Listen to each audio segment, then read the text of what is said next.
Hello दोस्तों, आप लोग को जानकारी लेना है प्रीति और सूरज के, तो बने रहिए मेरे ऐसे चैनल में और मेरे चैनल से जुड़िए। आप लोग को हकीकत का पता चलेगा, क्योंकि आप लोग के पास एक दिमाग है कि नहीं। अगर दिमाग है तो थोड़ा दिमाग से सोचिए कि सूरज और प्रीति कंट्रोवर्सी खेल रहे हैं व्यू के लिए। ये लोग कुछ भी कर सकते हैं और सबसे ज़्यादा ये दोगला मीडिया वाला है कि आप उन लोग का साथ देता है। हकीकत साथ नहीं देते हैं, जो लाचार है उसको नहीं उठाते हैं, लेकिन अपने टीआरपी पाने के लिए ये लोग किसी भी हद तक जा सकते हैं, है ना। तो बने रहिए हमारे ऐसे चैनल में। अगर हकीकत का जानकारी लेना है तो हमारे चैनल से जुड़िए। रीमा राज गोरखपुर। मिलते हैं किसी नए वीडियो के साथ, तब तक के लिए धन्यवाद।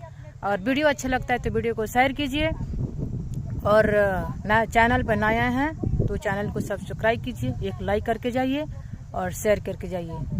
जय हिंद।